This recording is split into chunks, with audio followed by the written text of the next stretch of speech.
Uno. And I'm Tom. And this is For Game and for Glory, where we talk about gaming as an extension of the Christian life. In this video, we're going to talk about one of our favorite types of games, deck builders. We also want to encourage fellow Christian gamers. Yeah, we're going to talk about deck building as it relates to tabletop games. So let's get started. Most of us have played some type of card game using a deck of cards. So you're most likely already familiar with some aspects of deck building games. In games like Uno, for example, there's a deck that everyone uses. Hands of cards are dealt or drawn up from that deck, and then players play out those cards from their hand. So in the same rudimentary way, we do know what a deck is, the pile of cards which a player draws from. We also know what a hand is, and the cards that are drawn or dealt from the deck.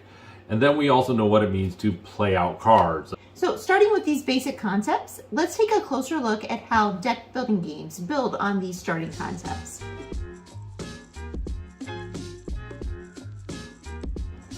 We started by thinking about a basic card game where you have a hand of cards that you play out. In a deck builder, however, those cards that you draw wouldn't be drawn from a shared deck. You would have your own personal deck.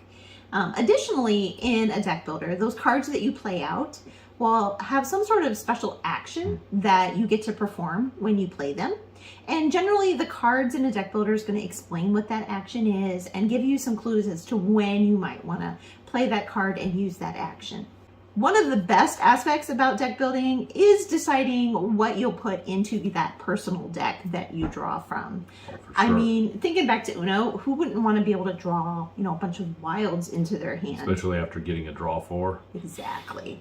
But in a deck builder, you decide what, for the most part, goes into your deck and what gets removed from your deck.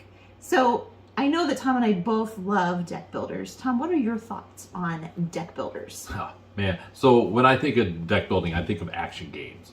Action, excitement, battles. It's like going to the movies, but you're part of it. Now, I know that deck building is, there's games out there like paperback that aren't quite that mode, but that's okay. When I think of deck building, I think of games like Dominion and Clank and Star Wars the deck building game, things like that. I love the quick back and forth, calling my deck of lesser cards so that I can get more advantageous cards.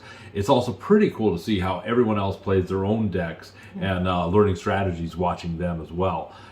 Because while there's all the same starter decks in these games, everybody has a different path that they'll pursue to get to victory.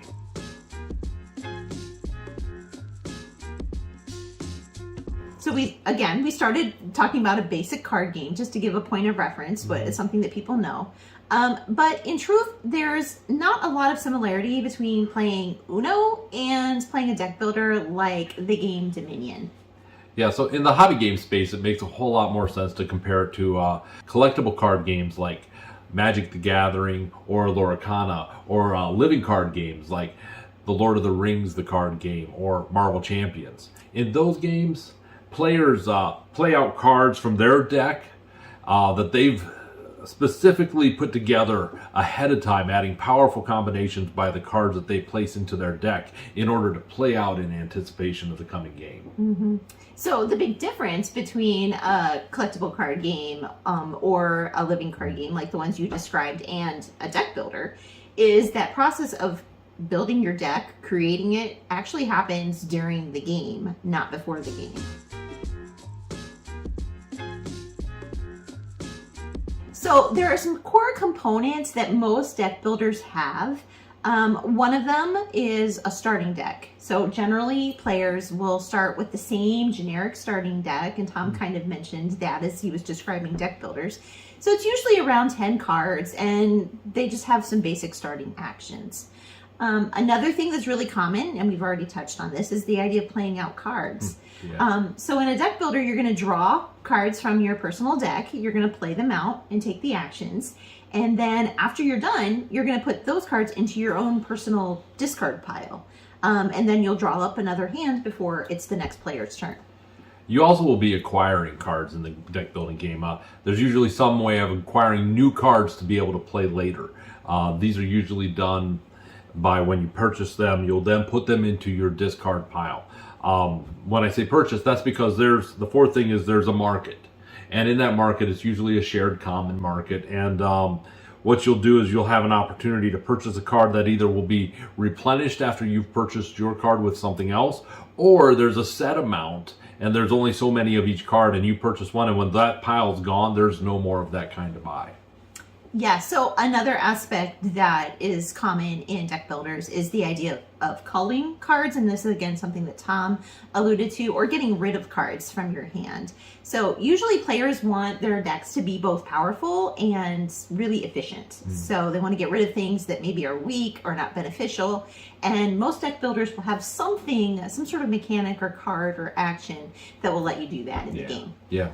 So then finally, it comes down to the win condition. How do you win the game? And every game has a slight variation on how you're going to do that. It could be victory points like in Dominion, or it could be basically shooting down and diminishing your opponent's authority and power like in Star Realms. Yeah. So we've talked about all the basic components that most deck builders share. However, I want to take us a minute to just look at the components and how they might change from game to game. The starter decks, for example, in Dominion, you're going to start with a few victory points, and then you're also going to get a bunch of currency to make purchases for bigger cards and even more victory points. But in Star Realms, it's totally different, because now you're going to start with something that'll bring damage, as well as trade cards, and you use the trade cards to get your greater options. Yeah, and in the Cryptozoic deck builder that we played, you start with cards that have power, which are what you're going to use to acquire new, better cards. But they also give you a couple cards that right from the get-go let you get rid of cards out of your deck. That was pretty cool. Yeah, well, and that's a game that has maybe some more aggressive cards, which kind of leads into the next part, the whole idea of culling, because some deck builders will actually have cards that they actually hurt you or like restrict you, like weaknesses, or they restrict what you can do, or like in Dominion, they might actually take away victory points. It might be like negative points. Right. So instead of maybe calling to get rid of weak cards, you find yourself having to get rid of these detrimental cards that your opponent has given you. Absolutely. The card play may vary as well. Depending on how the rules are, you may have cards in your hand, and a card may tell you that you can get rid of cards that are in your hand. Now, in one game, that may mean if you played it and it's down on this turn and you've been using it for that round, you're good to go. You can get rid of that card now, even though you played it. Another game will say, no, it's not in your hand specifically. So then it doesn't count, and you can't use the card to get rid of it. So you might want to think about what order you're actually laying those cards down in some games and other games. I've made that mistake way too many times. Both of us have. Additionally, we've already mentioned how different games set up the card market where you can buy cards, and we've already mentioned how some will refresh and some are stagnant. But even the ones that refresh do it a little differently sometimes. In some games, like Star Realms, you're putting down a new card as soon as one is taken. But in other games, you actually have to wait until your turn's over, and then the market gets refreshed for your opponent. Yeah. So we did touch on those things. We also touched on the fact that the win conditions all vary. For example, points or diminishing authority. So with all this variety, there's a lot of different deck builders out there that brings a lot of different flavors to the game. There's also games out there that combine deck building with other mechanisms. So let's talk about some of our favorites. My favorite pure deck builder is Star Wars, the deck building game. I'm a big fan of seeing theme really integrated into a game, and I think that this particular one-on-one deck builder really captures the Rebel versus Empire struggle so well. And then I also like having your own base in the game that can help you. And then there's something just really great about gaining those iconic characters, to add them to your cause, and then you can get some really fun combos that way. It's always great to have Chewbacca. So I could easily choose Star Wars, the deck building game as well. But for sake of argument, I'll mention Baseball Highlights 2045, because I'm a huge baseball nut. And so I like the baseball diamonds that are featured in there. I like the play and response game. I like the fact that you're putting your player up there to go to at bat, and the next person's putting someone up there to either combat that bat or to cause me to completely miss and not score any runs. Yeah, that's a good one too. So we're going to switch gears and discuss gaming as a Christian. In 1 Corinthians, we see that whatever we do, we should do everything to the glory of God. And I know that both Tom and I really want this to extend into every part of our lives, including our tabletop gaming hobby. Right. So we just want to include a bit here related to how this aspect of gaming, specifically deck building, intersects with the Christian life. So we see a lot of similarities between the process of deck building in a deck builder game and the Christian life. When you're building your deck, you are adding to it things that are very beneficial and helpful. You are also culling it and getting rid of things that are harmful or not profitable.